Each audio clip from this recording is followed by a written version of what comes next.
Boa noite a todos. Vamos dar início à nossa aula aí de desenho mecânico. Hoje, dia 20 de maio, quarta-feira, horário AB-noite. Disciplina dos cursos de Engenharia Mecânica, Produção e Controle de Automação, Universidade de Fortaleza. Pessoal, nós vamos dar continuidade aos elementos de transmissão de potência. Nós já vínhamos trabalhando alguns elementos, né? Então, vimos elementos de fixação, elementos de transmissão, o eixo, né? A chaveta, vimos lá mola e acoplamentos. Hoje nós vamos falar de polias, engrenagens e rodas dentadas, tá? São elementos que trabalham em parceria com os eixos a fim de transmitir movimento, transmitir e receber movimento. Caso você não conheça algum desses elementos, fique tranquilo, nós vamos discuti-los ao longo dessa aula. Nosso intuito é justamente compreender a funcionalidade dos mesmos. Tá? Quando a gente fala que eles trabalham em conjunto com os eixos, toda vez que a gente conversou lá sobre um eixo árvore, por exemplo, o eixo árvore a gente via que ele recebia potência de uma extremidade e transmitia ao longo do seu corpo para outra extremidade, outro componente, né? Esses componentes podem ser justamente as engrenagens, as polias, as engrenagens dentadas ou rodas dentadas, né? Que são elementos de máquina usados para a transmissão de potência entre elementos distintos. Então, ou seja, você pode ter lá uma engrenagem ligada a um eixo e a outra engrenagem ligada a outro eixo, transmitir potência por meio delas. O primeiro elemento que a gente vai começar a conversar são sobre as correias e polias para transmissão de potência, ok? De forma geral, como análise, para a gente entender primeiramente o que é uma correia.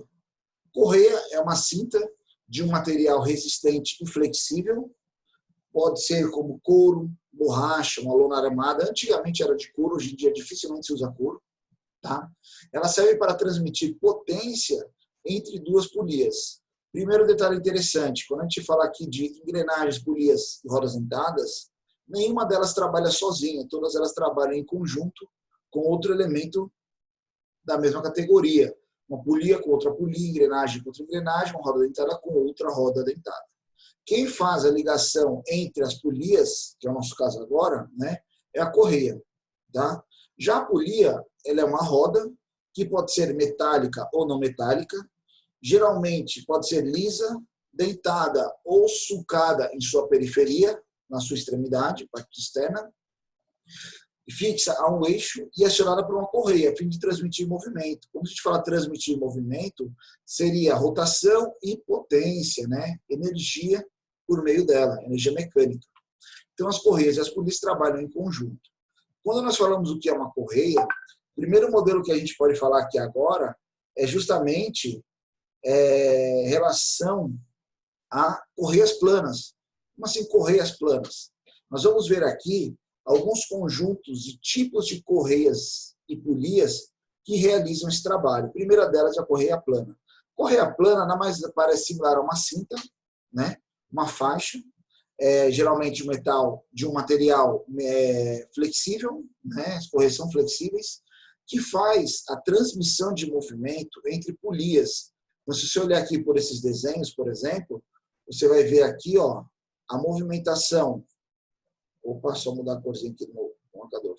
De uma polia ligada ao motor, transmitir o movimento por meio de uma correia para essa polia maior, né? E essas polias fazem a movimentação entre eixos distintos, transmitem potência. Tem um videozinho aqui que vai mostrar.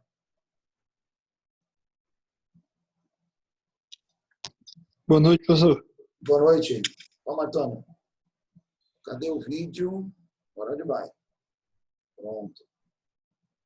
Esse vídeo aqui, ele pode parecer que elas estão paradas e pode ficar um pouco pulsado para vocês aí na aula, mas depois na gravação da íntegra aqui da aula você consegue visualizar corretamente. Então aqui a gente tem uma polia ligada ao motor, ela está girando, tá? Transmite movimento para esta outra polia que está ligada a esse outro eixo, esse segundo eixo. Então, ou seja, transmite movimento entre eixos distintos que estão distantes, só que as polias elas estão no mesmo plano neste caso. E o elemento flexível que faz a movimentação entre elas é uma correia plana. Ok? Pode parecer meio estranho aí, o vídeo para vocês ele fica um pouquinho pulsado, mas depois na integral vocês conseguem assistir lá como que ele funciona. Então, se você observar aqui, é transmissão desta polia para esta polia por meio da correia. Ok? Só lembrando, nosso intuito aqui na disciplina não é dimensionar e calcular correias e engrenagens, apenas apresentar características associadas à apresentação das mesmas dentro do desenho técnico mecânico. Ok? As correias elas podem ser compradas já no tamanho pré-determinado ou uma tira, dependendo do tipo dessa correia, você consegue fazer a união da cinta, né, do elemento flexível. Tem diversos elementos mecânicos já pré-determinados, né? Ela pode ser colada, ela pode usar grampos, né? Grampo tipo zigue-zague, ser parafusada, com contrapino, ou seja, tem vários tipos de montagem que, logicamente, estão associadas ao regime de trabalho e forma de trabalho. Tá? Quando a gente fala de correias planas, elas também são muito utilizadas para transporte de materiais. Quando a gente fala transporte de material, pense em você apoiar o material sobre ela, conforme ela anda, ela transporta esse material, eleva esse material, leva ela de uma posição a outra. Aqui nós temos um vídeo, por exemplo, como se fosse um centro de distribuição, onde vai sendo depositados os materiais sobre a esteira e ele vai sendo transportado a fim de levar de um ponto a outro. Tá?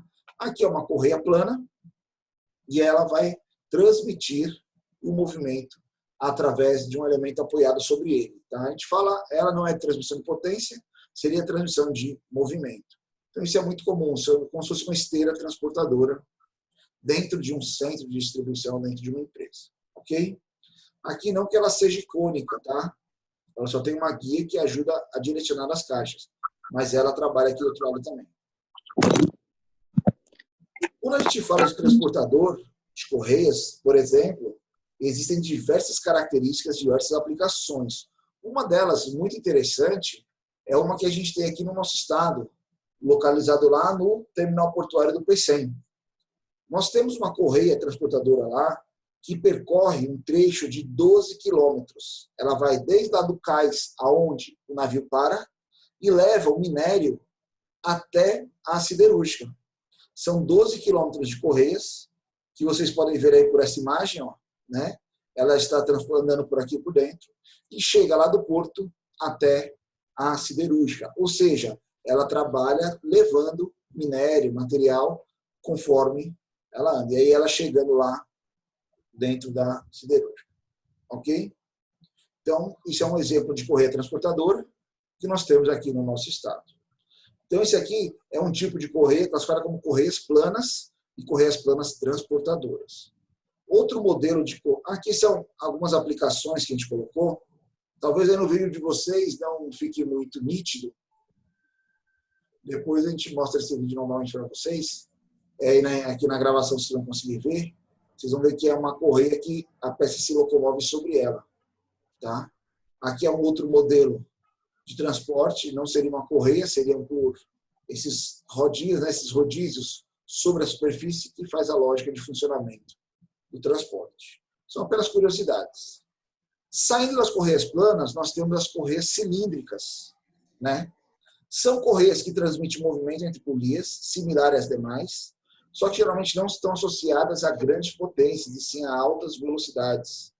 Um exemplo que a gente coloquei aqui seria acionamentos eletrônicos, né? Componentes eletrônicos. Por exemplo, aqui nós temos um HD ou um drive de CD, onde você tem a movimentação lá do motor até uma parte móvel do sistema, ou disco rígido, ou movimentação no CD. E esse elemento de ligação nada mais é do que uma correia cilíndrica, né? De perfil cilíndrico.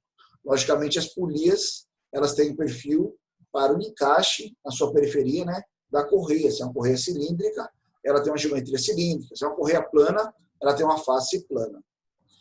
Saindo das correias planas e cilíndricas, nós temos as correias tipo V. São as mais utilizadas na indústria, tem uma característica de potência muito interessante, tá? Porque são muito utilizadas devido às suas facilidades de aplicação, funcionalidade, rendimento e características de aplicação. Tá? Então, elas podem trabalhar sozinhas, em dupla, trio ou mais. Tá? Geralmente são caracterizadas pela sua geometria V, ela tem uma geometria inclinada, que caracteriza, né, a superfície em V. e ela trabalha por meio do atrito. Logicamente, a polia que trabalha com as correias V, ela tem um canal na geometria V em sua periferia, que a gente chama de GORN, né? Um GORN V. Aqui, por exemplo, é um vídeo de aplicação de uma polia acionando outra polia em diâmetros distintos e uma transmitindo o movimento para a outra. Tá? A grande jogada aqui é a variação de velocidade e de potência.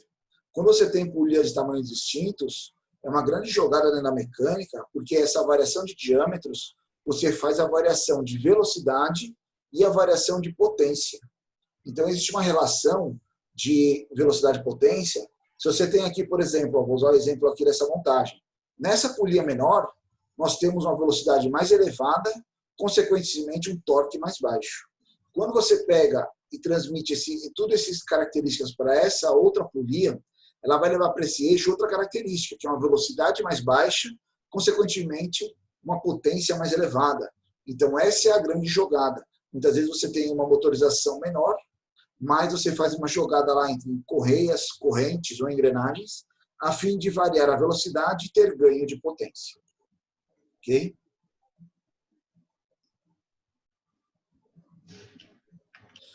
Correia V-Rex nada mais é do que uma denominação da correia V. Aqui a correia V ela tem um perfil V apenas de um lado. A correia V-Rex ela tem um perfil V dos dois lados. Por que isso? Quando a gente fala de correia V, puramente V, você vê que todas as conexões, todos os encaixes dela são de polias internamente, né? Ou seja, ela trabalha externamente as polias. Dependendo da aplicação, você pode ter polias em que um momento essa conexão é interna e tem horas que esta conexão ela é externa. Então, para ela ter a mesma geometria dos dois lados, encaixar tanto internamente quanto externamente nas polias de uma mesma forma, existem as correias V-Rex, que ela tem uma geometria V de ambos os lados. Ok? Existem também as correias múltiplas V, ou polychain, que a gente chama. O que é múltiplas V? São correias V em paralelo, interligadas por um revestimento superior, que traz características específicas, como aumento, né, da transmissão de potência, aumento da resistência da correia, características de aplicações onde mostram que ela pode estar num ambiente mais hostil, um ambiente com maior riscos, né, às correias. E esse revestimento superior ajuda a proteger e aumenta no rendimento das mesmas. Tá? Pessoal, esse vídeo aqui eu acabei anexando o vídeo errado. Ele está mostrando uma correia plana funcionando. Eu não achei o vídeo das polychains para mostrar para vocês. Mas aqui é uma correia plana funcionando, tá? Ó, transmitindo potência e movimento daquele eixo para esse eixo aqui. Tá? Pessoal, as correias trabalham a partir do princípio do atrito, né? Então, é o atrito entre a superfície da polia com a superfície da correia e aí faz a transmissão de movimento. Aqui é uma montagem mecânica de uma correia múltiplas V. Vocês já devem ter andado na rua e ter passado por aqueles... Como a gente pode falar? Aquelas máquinas fresadoras que removem o asfalto. Às vezes você passa na via, eles tiraram aquela capa, aquele revestimento superior do asfalto, né? Quem faz aquele corte é uma máquina fresadora de asfalto e o acionamento lá da fresa, da máquina de corte, é justamente esta correia. Isso aqui é uma máquina de fresadora de asfalto. Se você observar aqui, ela transmite a potência lá para a fresadora, do motor para a fresadora, por meio de uma correia múltiplas V. Tá? Se você olhar aqui, ó, coloquei até uma chave aqui para tirar como exemplo o tamanho desse elemento. Mas são 10 correias em paralelo. E ela transmite movimento entre esses eixos. Tá? Entrando em outras variações agora, não geométricas das correias, mas em função de variações, por exemplo, existe uma transmissão chamada CVT, que nada mais que são correias variadoras de velocidade. Você já deve ter visto esse termo em alguns carros, por exemplo, existe lá o Honda Fit com câmbio CVT, né? Existe o Sentra com câmbio CVT, existem diversos veículos, você vê lá câmbio CVT, mas o que é o CVT? CVT é um sistema de transmissão de velocidade por correias, tá? Onde as polias sofrem alteração geométrica durante o seu funcionamento. Como assim mudanças geométricas? Elas são polias que mudam o seu posicionamento, conforme essa animaçãozinha está mostrando aqui, ó, de um lado e do outro, né? Aí no vídeo não mostra muito. Eu vou mostrar um vídeo para vocês que mostra essa mudança. E quando acontece isso, o que ocorre? Conforme você muda, essa parte vermelha é a móvel de uma polia, essa vermelha é a móvel da outra. Conforme uma abre, a outra fecha, você muda o diâmetro delas, o diâmetro de contato da correia. E com isso varia a velocidade, consequentemente, a potência. Então, por exemplo, esse vídeo, ele traz o funcionamento da caixa de CVT de um carro, né, de transmissão. Então, um lado a gente está ligado ao motor, outro está ligado à transmissão do carro. Conforme você faz essa variação, ó, nos diâmetros das polias, você altera a transmissão, a relação de transmissão entre elas, a variação de velocidade entre elas, consequentemente variando a potência transmitida entre os eixos. Tá? Ele vai fazer uma vista lateral que vai mostrar para a gente aí. Então, ou seja, quando ela está numa condicionante 1, que a gente vai mostrar agora aí, ó, conforme o vídeo virar, vai virar só um instante.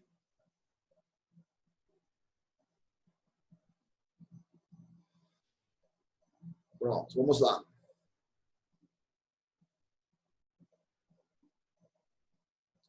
Nessa condição, você vê que a polia deste lado aqui, ó, ela apresenta um diâmetro maior e essa aqui um diâmetro menor. Consequentemente, a menor ela gira mais rápido do que essa outra, né?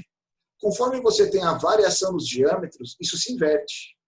Ou seja, aqui rodava mais lento, agora ela está mais rápida, e aqui estava mais rápida, agora está mais lenta. Por que isso? Isso aqui faz a simulação como se fossem as marchas do seu carro. Por exemplo, qual é o momento que seu carro precisa de mais potência? É quando ele vai sair da inércia, ou seja, a primeira marcha. Quando você coloca a primeira marcha, digamos que ela seja uma combinação onde você vai ter potência em vez de velocidade. Na sua primeira marcha, o seu carro não desenvolve uma velocidade. Ele tem uma força para ele arrancar, ele sair da inércia. Consequentemente, você tem lá uma polia menor associada a uma maior numa situação. Quando você vai trocando de marcha, é como se você fosse mudando a relação dessas engrenagens. Quando você coloca a quinta marcha, é o reverso. Aquela que inicialmente na primeira era maior, agora ela vai ser a menor. E aqui era menor na primeira marcha, agora vai ser a maior. Qual é a consequência disso? Você vai ter o efeito velocidade, você vai estar amplificando a sua velocidade. A quinta marcha é uma marcha que não tem potência. Se você engatar a quinta marcha e tentar sair com o seu carro, dificilmente você consegue. Ele estanca, né? Ele morre. O que acontece? Por quê? Porque ele é uma marcha de velocidade. O CVT, ou a transmissão, ela vai estar nessa condição. Enquanto que se ela tivesse lá, só diminuir um pouquinho o vídeo aqui que eu preciso. Quanto que se ela tivesse lá, nesta primeira condição aqui, ó, um instante, como se essa aqui fosse a primeira marcha, aqui rodando mais dentro, aqui mais rápido, e aqui fosse, a quinta marcha, que rodava mais rápido está mais lenta, e a mais lenta está mais rápida, tá? Pode ter um momento também em que elas se igualam. Para alguns carros, isso aqui pode ser a terceira marcha, pode ser a quarta marcha, depende do fabricante. Tá? Na Volkswagen é a quarta marcha, para a Chevrolet é a terceira marcha. Elas têm a mesma velocidade. Ok?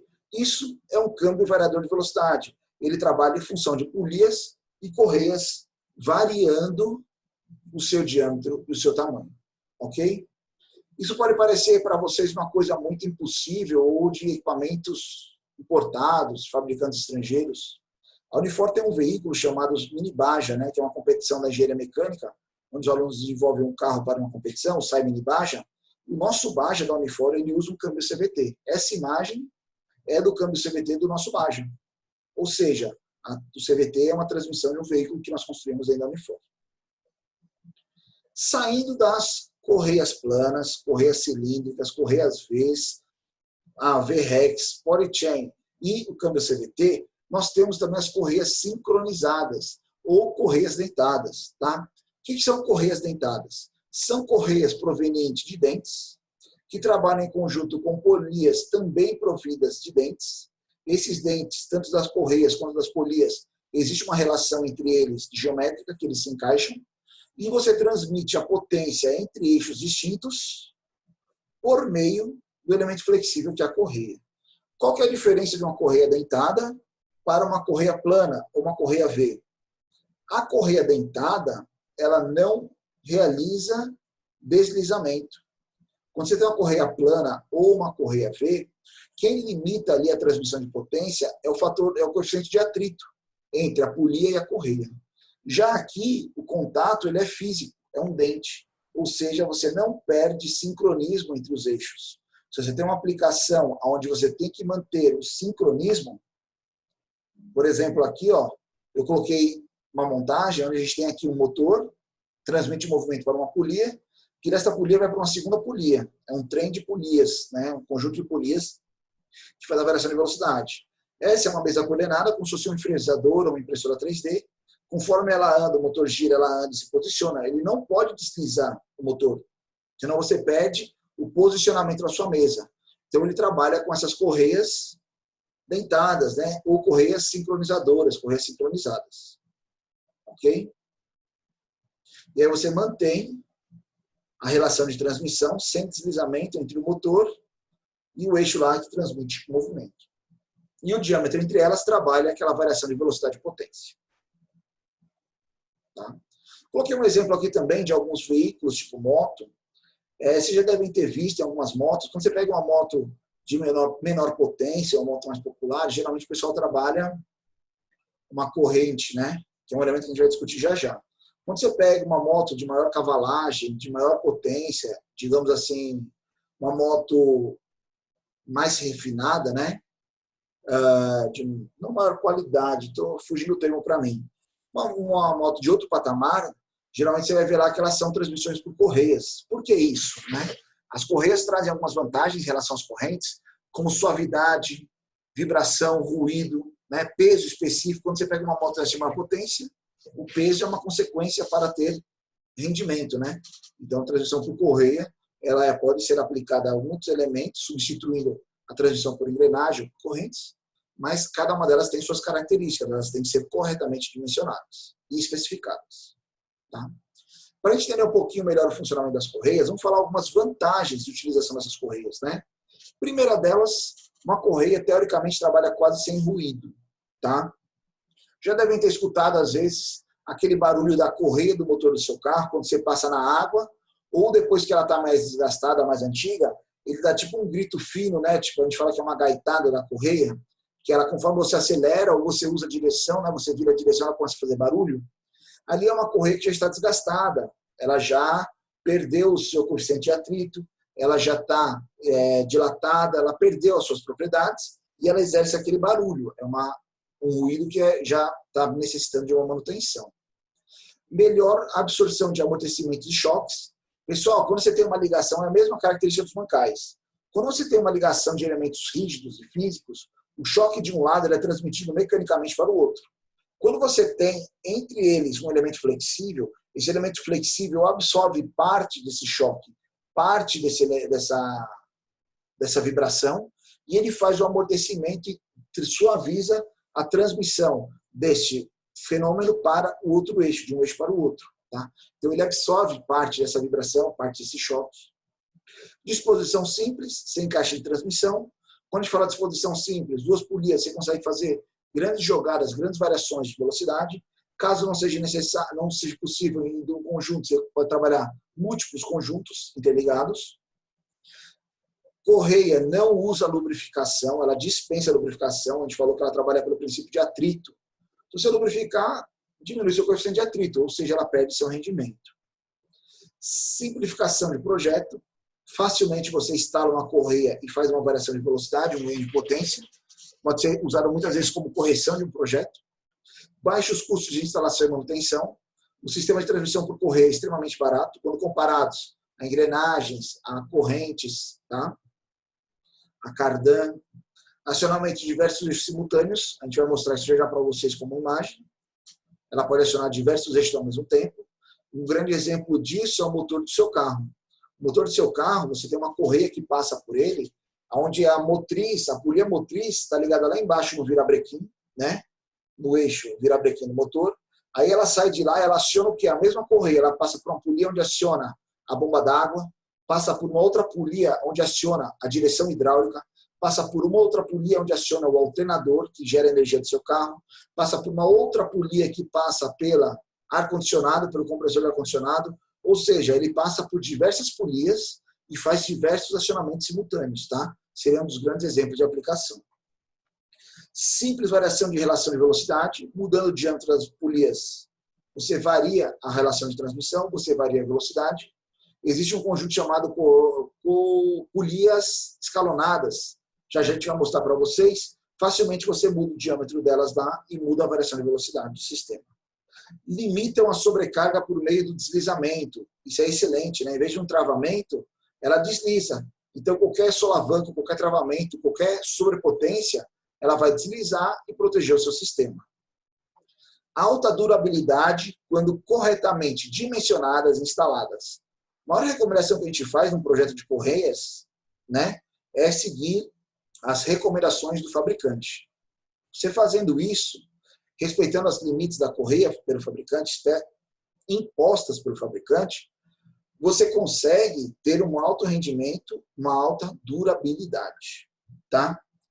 Padronização universal, as correias são padronizadas a nível mundial, permite grandes variações de velocidades, tecnicamente você pode variar eixos distintos, mas se passar de uma relação de transmissão de 6 vezes, né, se eu tiver uma polia de 10 milímetros de diâmetro e uma de 60, se eu precisar aumentar essa de 60, não é recomendado você fazer isso de uma única vez. É recomendado você fazer isso escalonado. Tá? Porque quando você faz isso, se você aumenta muito a polia em relação à outra, a região de contato da polia menor, ela diminui. Consequentemente, a região de atrito ali não é suficiente para transmitir toda a potência que poderia ser transmitida. Ela vai deslizar. Você pode corrigir isso com uma terceira polia, que é uma polia esticadora. Tá? A gente vai mostrar um exemplo de aplicação. Facilidade e rapidez na variação de velocidade quando instaladas juntamente com polias escalonadas. Utilização múltiplos eixos concordantes, opostos, eixos de posições inclinadas ou cruzadas. Deixa eu mostrar isso para vocês.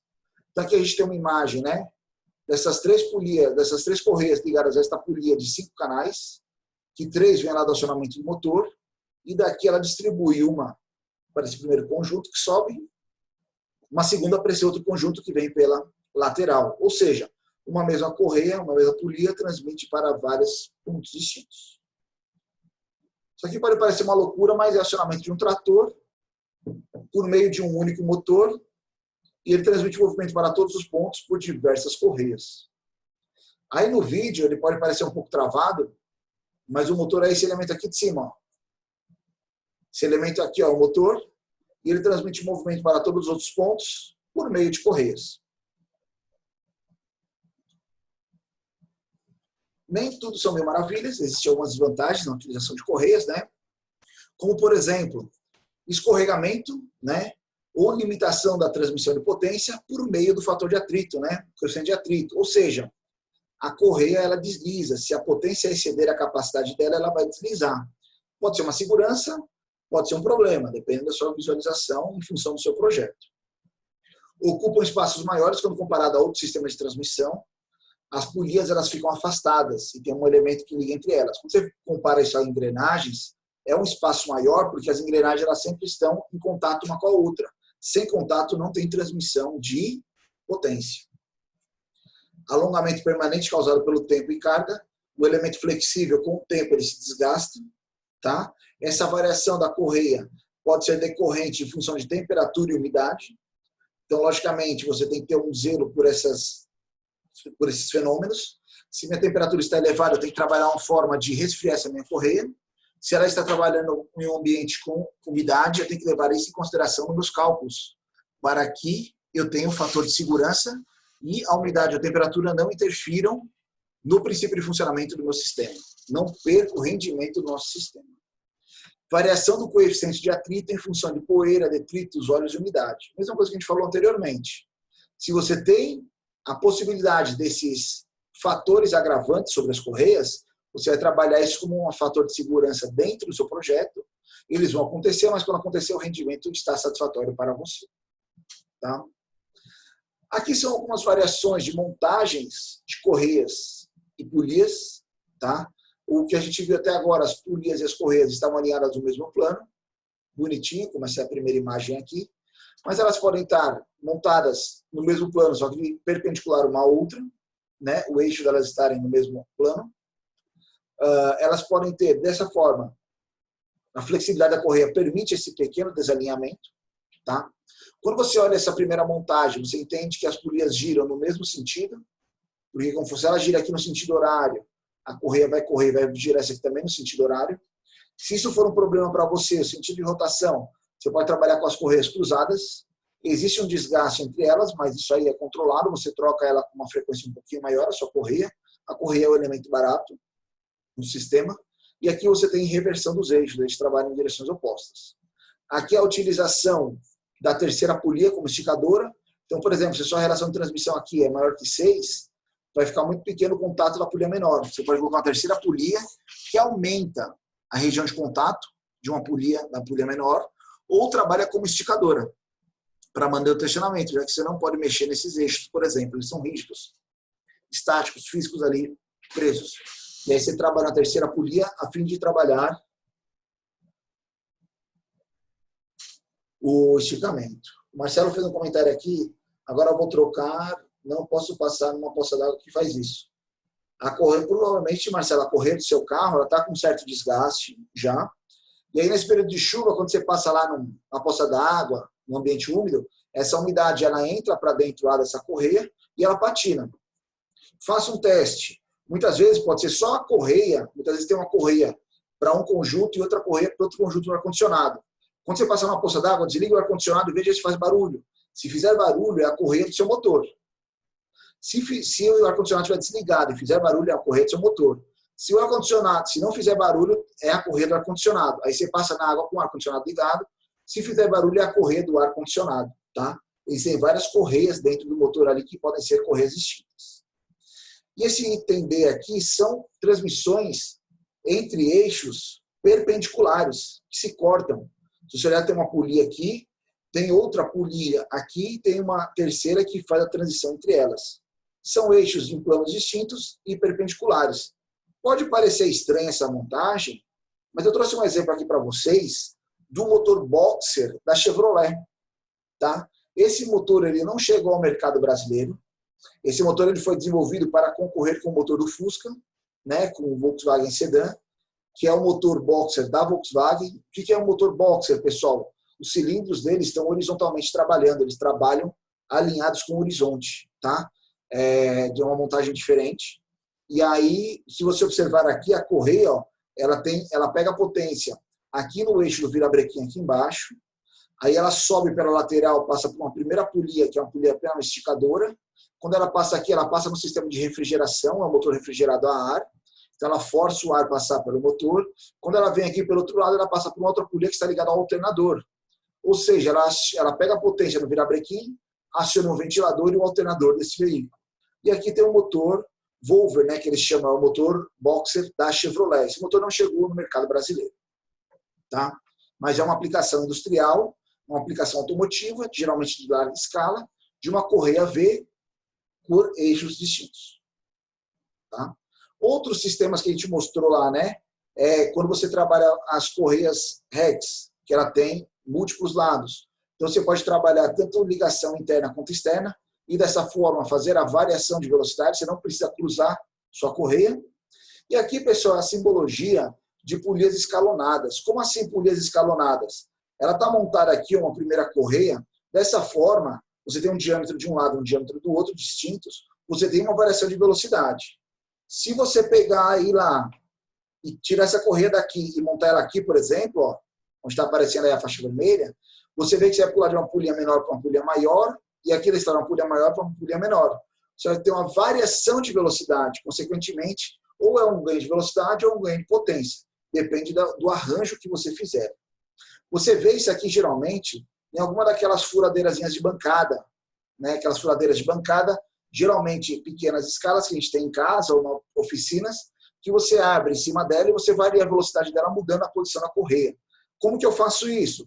Um dos eixos ele é móvel, geralmente é do motor, eu afrouxo ele, diminuo a distância entre essas polias, mudo minha correia de posição e estico elas novamente. ok?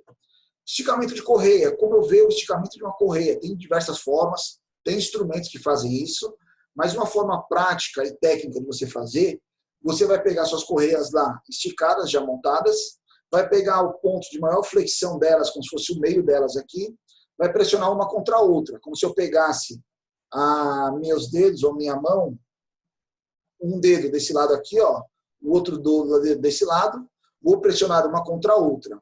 Se esse deslocamento for maior do que 1 polegada, ou seja, 25,4 milímetros, elas estão frouxas. Se esse alongamento for menor do que 1 polegada, ela está corretamente esticada e posicionada. Por que a gente fala muito dessa característica de medição? Porque geralmente você tem lá um sistema montado e você vai lá sempre e faz o teste para ver se ela está esticando. Porque o que pode acontecer? Dependendo do dia, dependendo da temperatura, ela pode dilatar um pouco e ficar mais frouxa. E com isso começar a deslizar, perder a transmissão de potência. Ou seja, você começar a variar a transmissão de potência e velocidade em função de uma dilatação de correia. Aí eu troco a correia, dependendo, eu posso ou esticá-la novamente, dar um novo tensionamento, ou pegar e trocar a nossa correia. Beleza? Então, esse é o assunto que a gente falou sobre polias e correias. Ele não acaba aí. O dimensionamento delas, vocês vão aprender.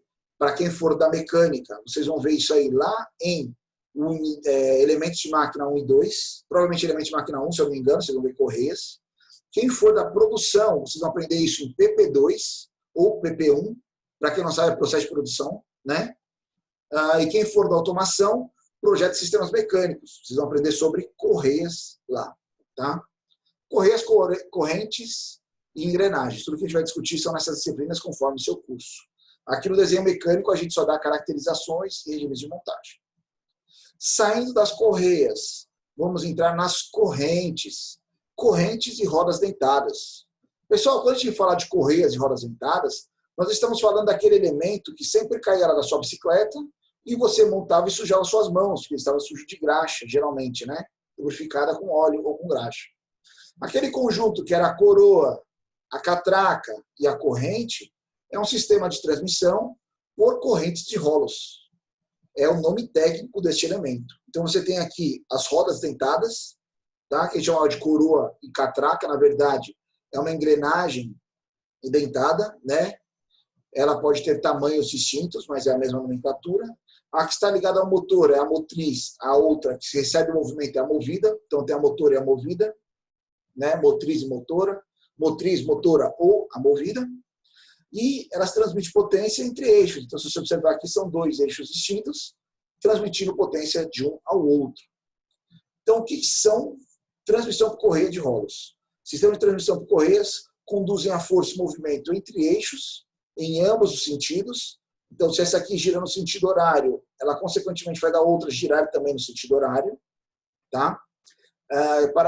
Para sentidos opostos, né? Devem estar no mesmo plano, ou seja, trabalhar no mesmo sentido, no mesmo plano. A transmissão por corrente de rolos é um meio eficiente e versátil para transmitir potência entre eixos paralelos, se assegura uma eficiência na faixa de 98%, ok? Quando há necessidade de transmissão de potência em locais de difícil acesso, grande distância e entre centros, né? A correia, por ser metálica ou ter um peso maior do que uma correia, por exemplo, geralmente, quando você tem uma distância muito grande, ela gera uma barriga ali, né? Uma saliência, uma ondulação, por causa do peso específico dela. Quando você tem esse problema, você usa elementos específicos para a correção disso, como esticadores, né? Então, por exemplo, como ocorre esse engrenamento? Primeiramente, nós temos aqui a corrente é dotada de elos, né? Que tem aqui os rolos, os pinos e as buchas, a gente vai ver isso já já, como que é a denominação dela. E ela se encaixa corretamente nos dentes da engrenagem. Ou seja, existe uma relação padronizada entre a correia e a engrenagem que você está utilizando. Tá? Não é qualquer correia, não é que encaixa em qualquer corrente. Existe uma padronização mundial para esses elementos. Tá? Outra coisa que eu gosto de falar para vocês, como a gente fala daquela questão da distância, né? Caso você tenha uma distância muito grande, geralmente as correias elas tendem a vibrar por causa do peso específico delas, né? Elas saem aqui da polia com maior velocidade, como ela tem um peso específico, a tendência dela é subir. Conforme ela na gravidade atua, ela baixa, ou seja, gera uma barriga, gera uma oscilação, uma vibração.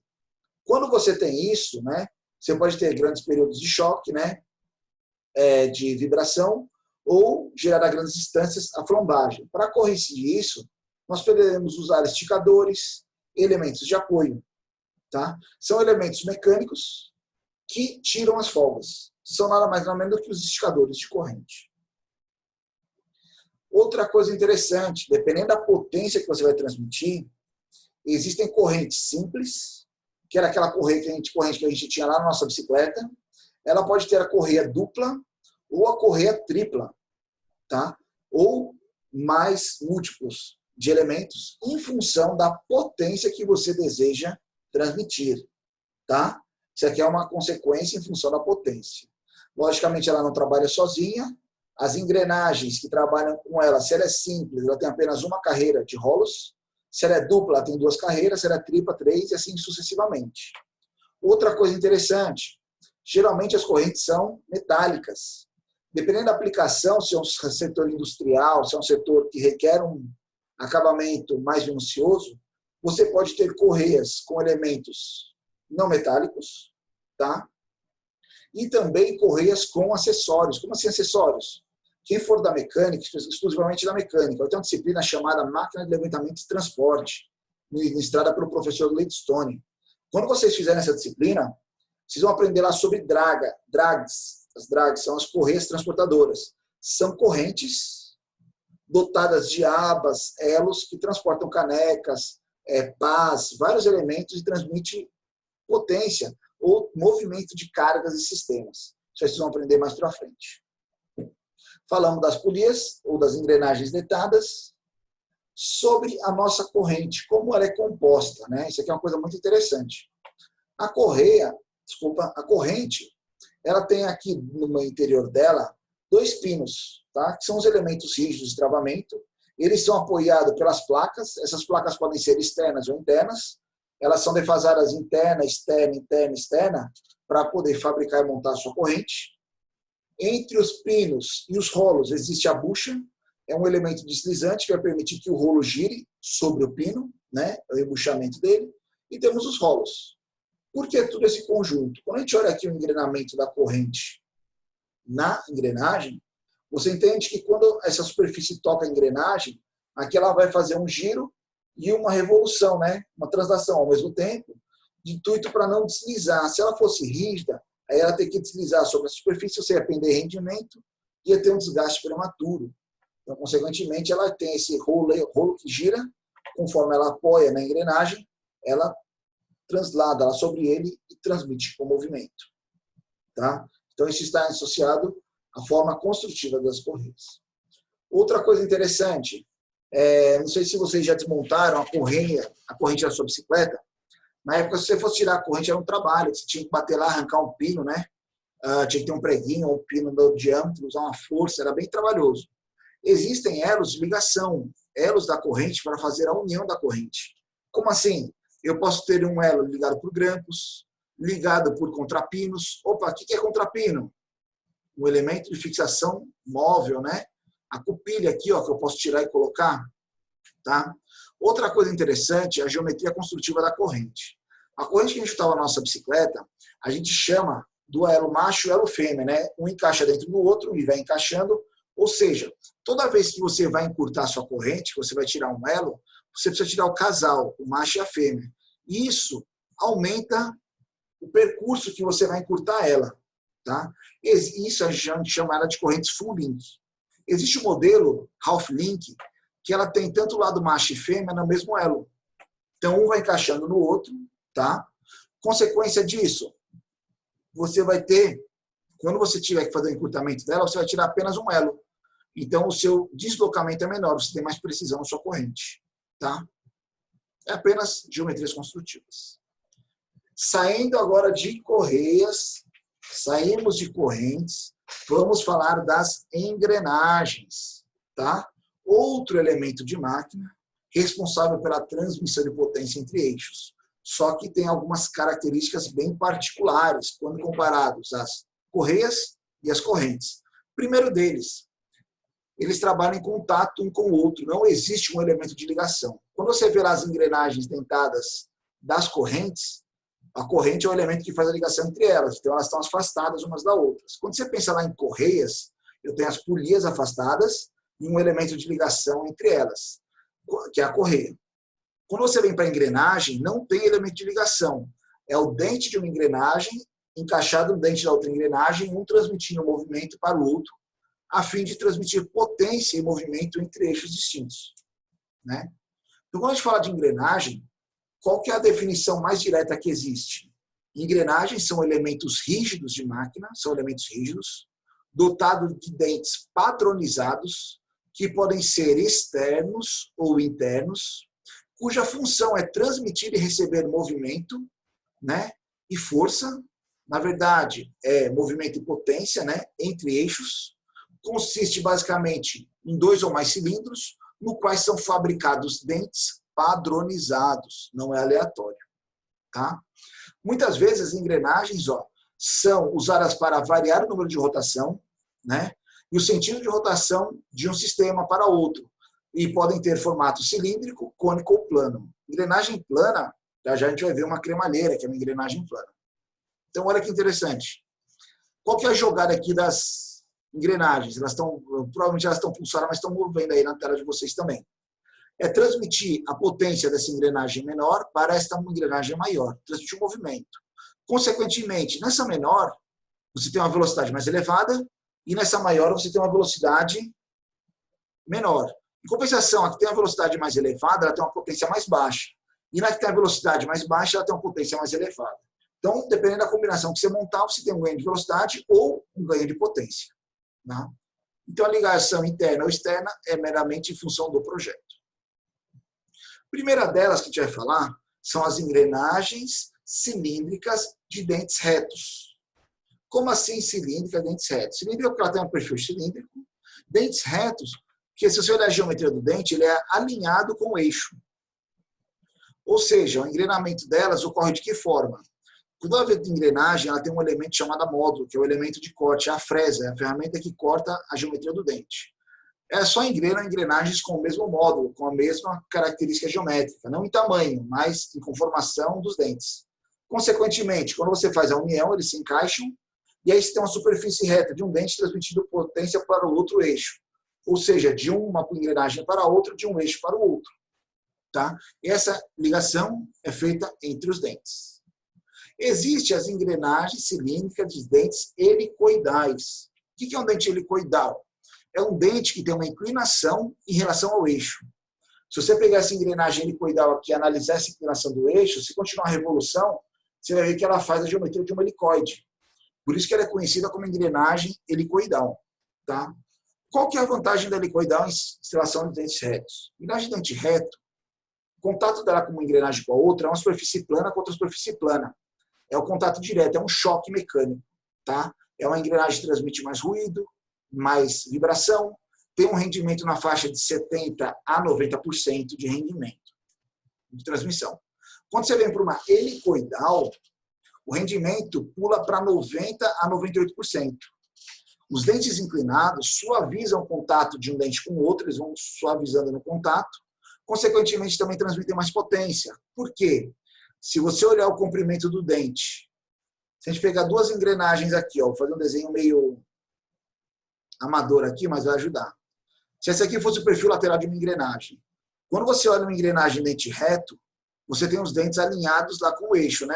Então, é como se os seus dentes fossem nesse sentido, tá?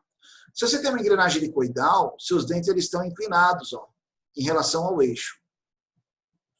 Consequência disso, se você medir aqui o comprimento, vou fazer uma correçãozinha aqui. Se você medir aqui, o comprimento, desse dente, ele tem o quê? A largura aqui, nosso L aqui,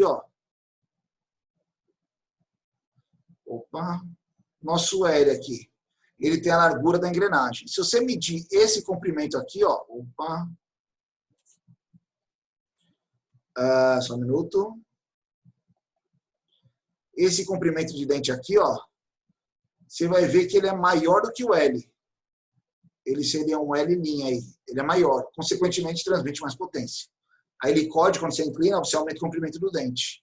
E aí o contato ele é gradual. Ele sempre está distribuído entre 2 e 3 dentes. Ou seja, ele tem um rendimento mais elevado. Tá? Querem ver uma aplicação direta no dia a dia de vocês, de uma engrenagem dentes retos e uma engrenagem helicoidal trabalhando em conjunto? Imaginem vocês andando em um veículo, em um carro. Quando você coloca a primeira, segunda, terceira, quarta ou quinta marcha, dependendo do carro, essas engrenagens que fazem essa transmissão e variação de velocidade entre o motor e a caixa de transmissão e as rodas, são engrenagens helicoidais, porque ali eu preciso de um rendimento mais elevado, a eficiência do carro, e um trabalho que tenha uma vibração menor, ou seja, fazem menos ruídos. Consequentemente, são helicoidais. Se você para e engata ré, você entende que o carro faz um barulho diferente quando ele engata ré? Aquele barulho é porque a ré ela é feita com engrenagens cilíndricas de dentes retos. Por que não helicoidal na ré também? Tem vários estudos, pesquisas que falam que menos de 1% da vida útil do carro ele vai ser usado para dar ré, a menos que você seja um doido e dê voltas e passeios de ré com o seu carro. Mas a vida útil utilizada, o período da vida útil de um carro, o tempo que ele passa dando ré, é infinitesimamente menor do que quando ele está andando para frente. Consequentemente, não vale a pena você investir numa engrenagem para andar uma faixa de período muito baixo do seu veículo. Então, como a engrenagem dentes retos é mais fácil de ser fabricada em relação aos helicoidais, eles usam uma engrenagem mais simples lá na frente. Dá para a reversão, né? A ré, para quem não sabe, é a abreviatura de reversão, né? Reversor. Então, eu vou reverter a minha transmissão. Saindo das engrenagens cilíndricas, existem as engrenagens cônicas. Tá? Engrenagens cônicas são engrenagens que transmitem movimento entre eixos perpendiculares, mas ainda no mesmo plano. Então, se você observar aqui, ó, essas duas engrenagens estão no mesmo plano, só que elas se cortam, são perpendiculares entre si. Quem faz a transmissão entre elas são as engrenagens cônicas, de dentes retos. Essa engrenagem cônica, ela pode ter uma ligação menor do que 90, 90 ou maior do que 90. Tá? Isso aí só entra em relação aos cálculos lá na geometria e formação dos dentes. Quando você pega uma engrenagem cônica, ela pode ser de dentes retos ou dentes helicoidais. As características e aplicações são similares aos exemplos e vantagens que a gente falou igual das engrenagens cilíndricas e dentes retos e helicoidais. Nas cônicas é a mesma coisa. Engrenamento gradual, distribuição da potência em mais de um dente, né? Ou seja, ela trabalha de forma mais suavizada. Quando você tem eixos perpendiculares, mas em planos distintos, você tem uma engrenagem sem fim. A engrenagem sem fim ela trabalha eixos perpendiculares, num posicionamento fora do plano. E por que chamada de engrenagem sem fim? É por uma falsa ilusão que ela faz, quando essa rosca aqui está girando, que na verdade é uma engrenagem cilíndrica de apenas um dente, tá? O helicoide dela é tão inclinada que ela faz um fio de rosca. Mas na verdade é um dente de engrenagem. Um único dente, que se repete num percurso muito pequeno. E aí, se você observar que se você ficar olhando isso aqui, ela está parada, mas conforme ela gira, dá a sensação que fica passando, ou seja, ele nunca acaba. E isso ele recebe o nome de engrenagem sem fim. Tá?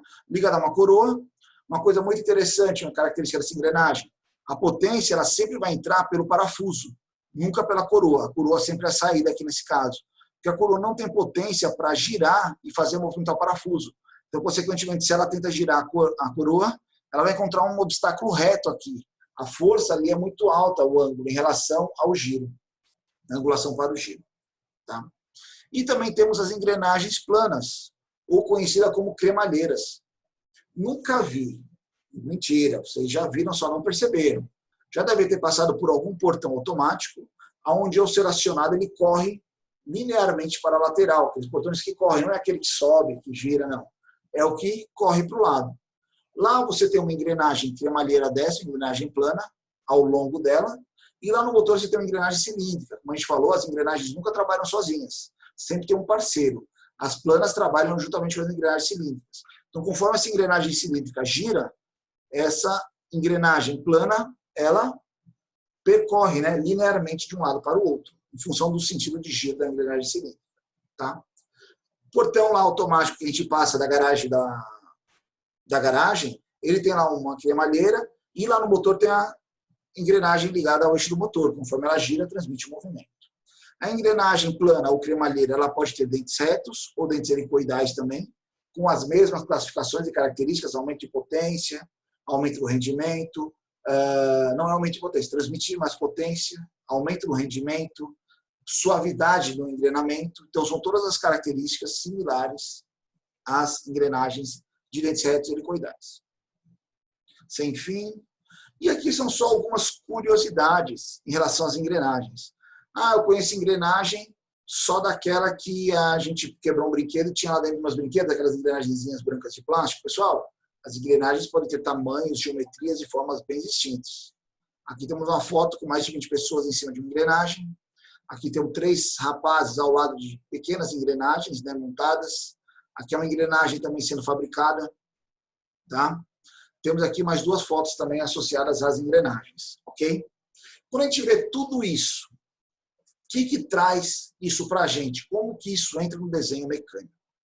Nós vamos aprender uma ferramenta no nosso software, que é a parte de simulação de movimento. Então, nós estamos aprendendo ainda o desenho dos componentes, vista explodida, detalhamento, né, lista de componentes. Logo, logo, a gente vai aprender uma animação dentro do nosso software, onde, quando eu entro nele, aqui no nosso software, existe a nossa biblioteca lá, que é o Toolbox. Toolbox nada mais é do que a nossa ferramenta de desenho, né, a nossa biblioteca de desenhos. Então, eu vou abrir aqui uma montagem. Tá? Só enquanto ele abre aqui, só dar um recadinho para vocês. Não esqueçam que hoje é o último dia para a entrega da atividade do acoplamento. Tá? Então, no final da aula, se alguém tiver alguma dúvida, estou à disposição. Muitos alunos que tiveram dúvida me procuraram, já dei um retorno para eles. Mas hoje é o último dia de entrega da atividade do acoplamento. Lembrando que ela vale como pontuação para a V2, ok? Quando a gente abre aqui nossa montagem, se eu vier aqui nosso Toolbox, né, que é a nossa biblioteca de projetos, cadê ele?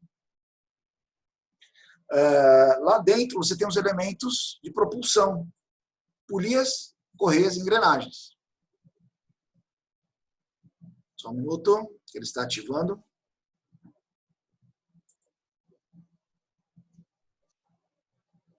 Então, por exemplo, eu vou aqui, na Americana em polegadas, tá? Se eu olhar aqui dentro da biblioteca dela, vocês vão ver que existe aqui uma janelinha chamada propulsão. Quando eu abro ela, o que eu tenho lá dentro? Engrenagens deitadas para correntes, engrenagens e polias. Então, por exemplo, se eu abro engrenagem aqui, eu tenho lá helicoidal, dente reto, cônica, plana, engrenagem cilíndrica interna e externa. Então, quando eu trago essa engrenagem para cá, eu consigo fazer o detalhamento técnico dela. Como ela é um elemento de máquina, ela está pronta no nosso mercado. Eu mando fabricar ela, logicamente eu posso fazer o projeto dela também. Então, se eu abrir ela aqui, como é que a gente vai configurar ela, tá? Não se assustem. Então, parece uma flor aqui, mas não é uma engrenagem. Vamos falar que a nossa engrenagem, ela tem um passo aí de 2 polegadas. Vai aumentar um pouquinho ela aqui, pronto. Vamos falar que ela tem 20 dentes. Vou aumentar o número de dentes, tá? A largura dela aqui está em polegada. Eu vou falar que ela tem 1 polegada de largura. Ela vai aumentar um pouquinho, espessura. Se você observar que ela tem um furo aqui no centro, que ele praticamente está apagado, um diâmetro. Aqui é o passo, desculpa. Eu tenho um furo central de 1,32 aí, eu vou colocar ele aí de 1 polegada. Você vai ver que ele vai crescer um pouquinho, olha lá, os furos de 1 polegada. 1 polegada é 25,4 milímetros, não se assustem. Polegada não é um bicho de 7 cabeças, tá? Eu posso exibir aqui, por exemplo, um cubo, se eu quiser, aquela ranhura lateral, ela estando de um lado, ou dos 2 lados, tá? Que seria um apoio maior aí. Posso colocar a dimensão dele, né? Diâmetro do cubo, eu vou colocar aqui 5, ele vai aumentar um pouquinho o diâmetro. Posso colocar o comprimento total dele, eu vou colocar com 5 também, você vê que ele vai aumentar para os 2 lados. Então, você configura a sua engrenagem. Posso falar que ela tem uma chaveta, olha lá, olha lá o rasgozinho da chaveta feito ali. Né? Posso falar que ela tem ranhuras, ou mais chavetas, né? 2 elos, assim por diante. E aí eu posso fazer algumas representações, a gente vai ver isso mais para frente, que é como detalhar ela dentro do desenho técnico, projeto de uma engrenagem. Eu não necessariamente preciso desenhar todos os dentes, eu posso fazer o desenho técnico apresentando apenas um dente, tá? E com isso colocar mais detalhes, como diâmetro externo, diâmetro interno, são outras características das engrenagens. Como eu posso representar também apenas metade dos dentes, 10 dentes no nosso caso, e assim sucessivamente, tá? Mas isso aqui a gente vai falar mais para frente. Qual que é o intuito de fazer uma engrenagem dentro do nosso SolidWorks? É a gente chegar num ponto onde nós vamos fazer mecanismos, sistemas, tá? Opa, saiu aqui dos docência, desenho mecânico. Não, eu só trabalhando em usinagem, eu estava trabalhando com usinagem. Engrenagem, temos aqui, vamos pegar.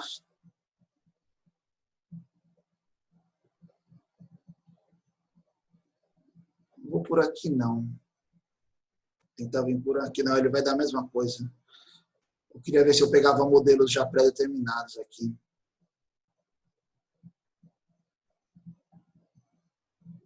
Aí ele não vai puxar aqui, não. Então, vamos abrir por aqui mesmo.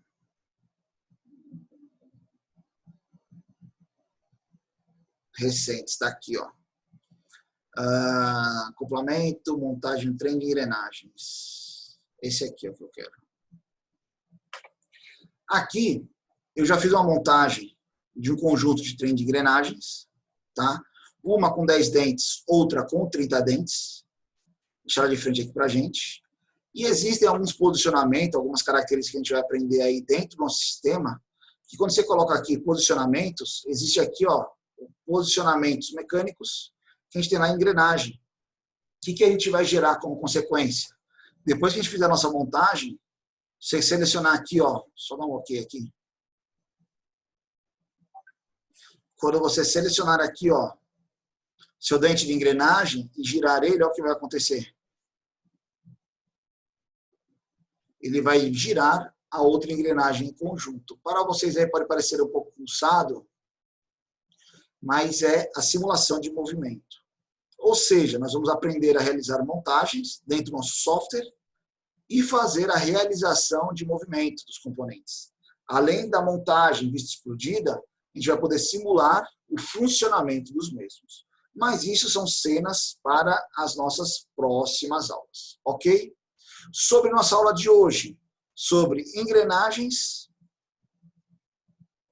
polias e rodas dentadas. Alguma dúvida? Não, professor. Tranquilo. Calma aí, só um minuto. Ficou baixo aqui. Pode falar. Não, professor, tá tranquilo. Legal, Martônio. Tudo tranquilo. Maravilha. Ei, professor, quando o senhor tinha falado, é porque eu esperei o senhor terminar a aula só para tirar uma dúvida. Beleza. Quando o senhor falou aquela questão das motos, é aquele eixo cardan, né, que é utilizado nas motos, que o senhor quis dizer? Alguns têm cardan.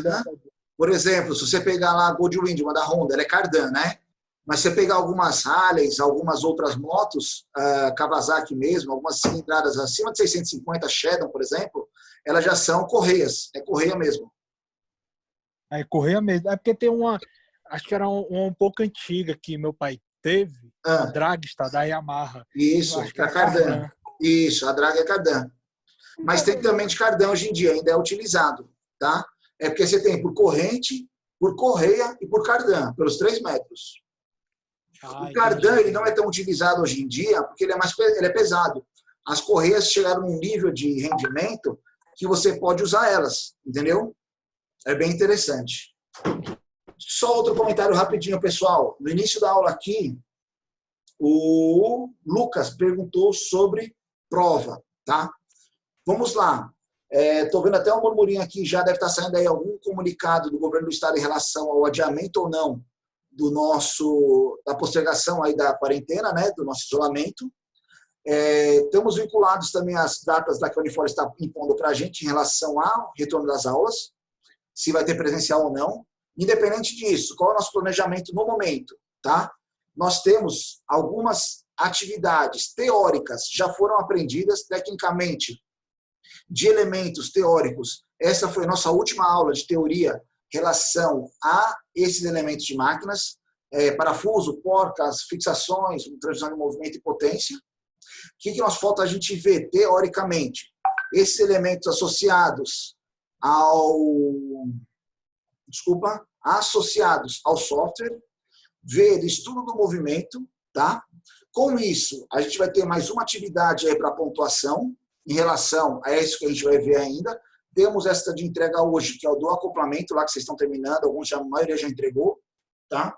E nós vamos ter uma prova teórica, usando o quê? Esses elementos de fixação, elementos de transmissão de potência, essa parte teórica nossa, lá pro dia, só um minuto que eu tenho aqui o planejamento, mas eu acho que é lá pro dia 3 ou 8 de junho. Só um minuto. Só achar o meu quadro aqui. Então, a gente é como se a gente tivesse ainda 2 semanas de aula, lá para o dia 3 ou dia 8, não, dia 3 ainda é segunda, quarta-feira ainda, lá para o dia 8 de junho, é como se a gente teria uma prova teórica referente a esse assunto. Ok? Aí seria, a gente ia compor a nota da nossa AV2, também logo na sequência teria a nota de recuperação, a prova de recuperação, e depois a gente vai discutir aí se vai ter uma atividade final da disciplina, ou seja, talvez uma atividade em grupo, alguma coisa, para a gente desenhar um dos componentes, um conjunto vinculado ao software. Aí seria a nossa atividade final e faria a média dessas 3 atividades, da V1 a V2 e o projeto final para a composição da nossa nota única. Ok? Ei, professor, aqui Oi. cortou só um pouquinho na hora que você estava falando. A nossa prova vai ser quando, hein? Tecnicamente, até o momento, está planejada lá para o dia 8 de junho. Ah, sim, beleza. Pode sofrer alguma alteraçãozinha aí, ou adiantamento ou postergamento, depende aí das definições ainda que a gente vai receber, tá? Em relação à postergação ou não da quarentena.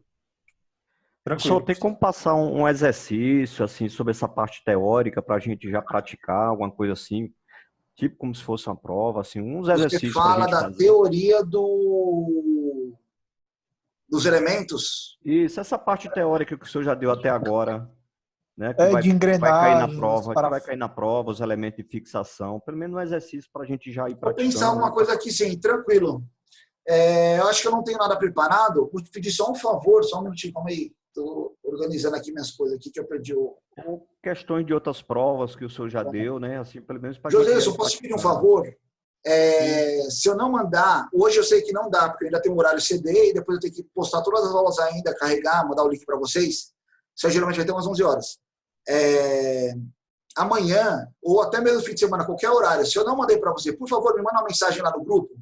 Tá certo. Professor, a lista de exercício, Isso, que eu tô é bom, meio velho, eu tô esquecendo as coisas. Né? Oi? Tá bom. Vai ser bom porque a gente já vai começando a Com praticar. certeza, né? tudo é válido, com certeza, fiquem tranquilos. Mas Ok, então. vai ter várias atividades, a gente vai ver isso vinculado ao software, é bem bacana, tá? A simulação do funcionamento, como a gente mostrou aí. Só outra dúvida aqui que surgiu, o João Felipe falou aqui, né? A média das notas. João, quando a gente adotou nota única, não tem mais aquela variação, tipo, eu precisava ter uma nota de AV1 e AV2 para fazer AV3? Não. O que a gente tem que tomar cuidado? A média da AV1, AV2 e AV3 tem que ser maior do que 5. Tá? Não vai ter média intermediária. Nós vamos somar as 3, dividir por 3 e a média tem que dar mais que 5. Dando mais que 5, tá aprovado. Tá? Que é a nota de corte da Unifor, isso. Ok? Se você olhar, não é diferente do que a gente fazia anteriormente. Porque como era anterior? Se você tirava 4 na V1, 4 na V2, dava média 4, você precisava de 6 na final, né? Quando você ia para a final com 6, 6 e 4, 10, a média dá 5. 5 é a média para passar numa disciplina da Unifor. Beleza? Diferença é que agora a gente não vai ter... Toda cadeira vai ser assim, é? Não, a gente optou essa nossa disciplina para ser assim. Tem disciplinas que continuaram nota única, nota AV1, AV2 e AV3. Eu optei porque, como a gente tem uma parte prática muito pesada, eu ainda, na época, tinha o intuito da gente voltar à prática presencial, entendeu? E aí ter mais tempo para aqueles que estão sem acesso ao software, ter acesso ao software, fazer o trabalho, fazer o conjunto lá, agregar valor ao conhecimento em relação ao software e ir gerando a nossa nota. Só que, pelo que eu já olhei aqui durante a aula, estou vendo as mensagens, já parece que postergaram, né? O governo do estado postergou aí a nossa quarentena, né? Até o dia 31. Até dia 31. Eu vi aqui uma mensagem aqui que chegou. Aí essa postergação, vamos esperar agora o posicionamento da Unifor, né? Para a Unifor falar se dia 1º a gente volta ou não, como vai ser. Tranquilo? Mais alguma dúvida, pessoal? Acho que eu respondi todo mundo aqui. Não, professor, tudo certo. Pessoal, daqui a pouco estou disponibilizando para vocês a gravação da nossa aula. Este material didático já está disponível lá no Unifor Online. Só lembrando, os alunos que fizeram a prova de recuperação, ela já está disponível lá, onde a gente fez, onde vocês fizeram a avaliação. Opa, então, quando vocês acessarem ela lá, vocês já vão ver lá a nota de vocês. Tem um comentáriozinho lá no final da prova, falando qual o item eu substituí para gerar a média de vocês. Vocês lembrando que a prova vale 50%, os outros 2 trabalhos 25% cada um. Então, teve gente que a gente colocou dentro do... Teve gente que eu substituí na prova, teve gente que eu substituí no trabalho. Se você fizer suas contas aí em particular, você vai ver que foi o melhor rendimento para vocês. Então, tinha gente que era melhor substituir no trabalho do que substituir na prova. Tá? A nota tirada na coisa. Teve gente que tirou nota na recuperação que não vale a pena substituir nada. Então, qualquer dúvida, mandem mensagem lá no grupo, pode mandar em particular, que eu mando para vocês os meus cálculos, tá? Se tiver alguma contradição lá, a gente está aí para corrigir, ok? Pessoal, obrigado pela atenção. Qualquer dúvida, estou à disposição. Bom fim de semana. Fiquem bem, fiquem em casa e até a nossa aula de segunda, né? Não esqueçam de entregar o trabalho hoje. Abraço. Valeu, professor. Abraço. Abraço. Valeu, João Felipe. Obrigado aí pelo abraço. Até mais. Boa noite.